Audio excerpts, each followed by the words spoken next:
அனைத்திந்திய அதிமுகவின் பொன்விழா காலம் 50 வருஷம் முடிஞ்சு போச்சு. ஒரு பொன்விழா கொண்டாட்டம் என்று சொன்னால் ஒரு கட்சி 50 வருஷம் நிலைச்சு நின்று அதுல 31 வருஷம் ஆளுங்கட்சியா இருந்திருக்குன்னு சொன்னா இது இந்திய அரசியலில் ஒரு பெரிய சாதனை.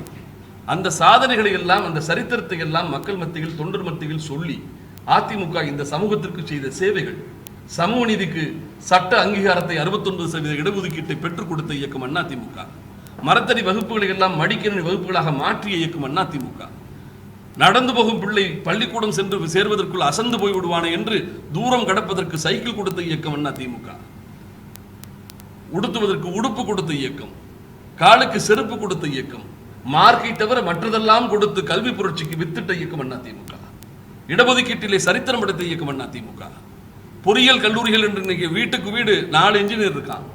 ஒரு காலத்தில் ஒரு மாவட்டத்துக்கு ஒரு இன்ஜினியர் இருப்பான். அந்த ஊருக்கு பேரு அது இன்ஜினியர் ஊருன்னு சொல்லுவாங்க. அப்படி பொறியியல் கல்லூரிகள், சுயநிதி பொறியியல் கல்லூரிகள் இவ்வளவு வந்து இத்தனை பட்டதாரிகள் இன்றைக்கு உலகமெங்கும் போய் கொடிநாட்டுகிறார்கள் என்று சொன்னால் அதற்கு வித்திட்டது புரட்சி தலைவருடைய நல்லாட்சி. அவர்தான் சுயநிதி பொறியியல் கல்லூரிகளை கொண்டு வந்தார். ஆக கல்வி செழித்த மாநிலமாக இன்னைக்கு மருத்துவத்தினுடைய தலைநகராக தமிழகம் இருக்கிறது, குறிப்பாக சென்னை இருக்கிறது. இதற்கு வித்திட்டது புரட்சி தலைவி அம்மாவின் ஆட்சி. கடைக்கோடி மக்களுக்கும் ஒரு உயர்ரக சிகிச்சையை தர வேண்டும் என்பதற்காக அரசு மருத்துவமனைகள் எல்லாம் ஒரு காலத்தில் யமனோட ஏஜென்ட்னு பயந்தான். அப்படிப்பட்ட அரசு மருத்துவமனைகளை எல்லாம் தரம் உயர்த்தி தனியார் மருத்துவமனைக்கு நிகராக மருத்துவ சிகிச்சையை தமிழகத்திலே கொண்டு வந்தது புரட்சி தலைவி அம்மாவின் ஆட்சி. அதுபோல பெண்கள் அரசியலை கண்டு ஒதுங்கினாங்க. ஆணாதிக்கம் நிறைந்த அரசியலில் பெண்கள் தேனாதிக்கம் நடத்தக்கூடிய சூழலை உருவாக்கியவர் புரட்சி தலைவி அம்மா. தலைமைச் செயலாளர், உள்துறை செயலாளர், மாநகராட்சி மேயர்கள், சட்டமன்ற உறுப்பினர்கள், அமைச்சர்கள், இந்த இடத்திலெல்லாம் இன்னும் சொல்ல போனால் கணிகையருக்கு காக்கி சட்டை மாட்டி விட்டது புரட்சி தலைவி அம்மா. பெண் கமாண்டர் படை அமைத்தது புரட்சி தலைவி அம்மா. ஆக சமூக நீதி, கல்வி, மேம்பாடு, வளர்ச்சி அத்தனையிலும் சாதனை படைத்த அதிமுக தனது 50வது பொன் விழாவை கொண்டாடி உழைத்தவர்களுக்கு பொற்களி கொடுத்து உதிரம் சிந்தவர்களை பாராட்டி இந்த இயக்கத்திற்கு உயிர் கொடுத்த குடும்பங்களை எல்லாம் கூப்பிட்டு மனதார அவர்களை உதவி செய்து இவற்றை எல்லாம் நடத்துவதற்கு மாறாக 50வது பொன்விழா காலத்தில் கட்சியை உடைச்சு இருவாக்கில் ஒருவர் தேர்வு என்று அமைதியாக தேர்தல் நடந்து தேர்தல் ஆணையத்திடம் அங்கீகாரத்தை எல்லாம் பெற்றதற்கு பிறகு கல்யாணம் முடிஞ்ச அடுத்த நாளே எவனாவது டைவர்ஸ் நோட்டீஸ் அனுப்புவானா? டைவர்ஸ் நோட்டீஸ் அனுப்பணும்னு திட்டத்தை வச்சுக்கிட்டு எவனா கல்யாணம் பண்ணுவானா?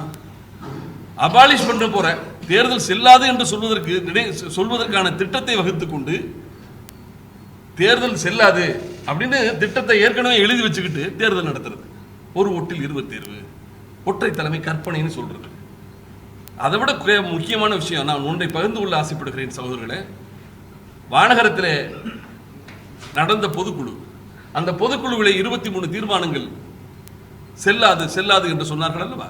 அந்த 23 தீர்மானங்களையும் 24 மணி நேரம் உட்கார்ந்து எழுதி முடிச்சது நான் தான். என்னை எழுத சொல்லிவிட்டு ரத்து செய்வதற்கு திட்டத்தை வகுத்து விட்டு தீர்மானத்தை எழுத சொன்னவர் எடப்பாடி. தேர்தலை செல்லாது என்று சொல்வதற்கு முன்பு இந்த திட்டத்தை வகுத்துக் கொண்டு தேர்தல் நடத்தியவர் எடப்பாடி. எடப்பாடியை நம்பி ஒரு வீட்டில் போய் அன்னத்தில் கை வைப்பது கூட அச்சப்படுகிறேன். அப்படிப்பட்ட ஒரு நயவஞ்சகத்தின் உருவம் அவர். தலைமை கழகத்தில் உட்கார்ந்து நான் தாங்க 23 தீர்மானம் எழுதுறேன். அந்த தீர்மானத்தில் புரட்சி தலைவி அம்மாவுக்கு பாரத ரத்னா விருது கொடுக்க வேண்டும் என்கின்ற தீர்மானமும் அடக்கம். எழுத சொன்ன தீர்மானம் எழுத சொல்லிட்டு காலையில் கலவரம் பண்ணுவதற்கும் இந்த தீர்மானத்தை ரத்து செய்வதற்கும் திட்டம் திட்டியவர். அதுபோல கட்சிகளை உட்கட்சி தேர்தலை நடத்துவதாக நடத்திவிட்டு இந்த தேர்தல் செல்லாது என்று சொல்வதற்கு ஒரு ஆட்களை தேர்வு செய்து வைத்தவர். ஆக இப்படிப்பட்ட எடப்பாடி உத்தமர் போல பேசுவதை நிறுத்திக் கொள்ள வேண்டும். நீங்கள் நயவஞ்சகத்தின் உருவம், துரோகத்தின் வடிவம். உங்களை போல இப்போ சொல்றேன், நன்றியை உணர்ச்சி என்பது அவருக்கு எப்பொழுதுமே கிடையாது. 4.5 வருஷம் நீ முதலமைச்சராக இருந்து அறுவடை செய்ததற்கு யார் காரணம்? அண்ணன் OPS. 4.5 வருஷம் நீங்க ஆட்சி நடத்திற்கு ஒத்துழைப்பு கொடுத்தது யார் காரணம்? பாரதிய ஜனதா கட்சி ஆட்சி. நீங்க தானே சொன்னீங்க 11 மருத்துவக் கல்லூரிகளுக்கு அங்கீகாரம் கொடுத்தார்கள். 125 வருட பொன்னி நிதி தாவா என்று சொல்லக்கூடிய காவேரி உரிமையை எங்களுக்கு கையில கொண்டு வந்து கொடுத்தது பாஜக ஆட்சி. ஜல்லிக்கட்டு உரிமையை மீட்டுக் கொடுத்தது. கொள்ளையற்று கோடஞ்சுவானை மறுமைகளும் புல்லாலே ஆயவர்கள் என்று கலித்தொகையும் சிலம்பு காவியமும் சீர்தூக்கி பாடிய அந்த ஜல்லிக்கட்டு உரிமை 9 வருஷம் வாடிவாசல்லாம் பூட்டி கிடந்தது. காலமாட்டை பிடிச்சிக்கிட்டு ரோட்ல போனாவே கைது பண்ணான். அந்த ஜல்லிக்கட்டு உரிமையை மீட்டுக் கொடுத்தது பாஜக ஆட்சி, அண்ணன் OPS.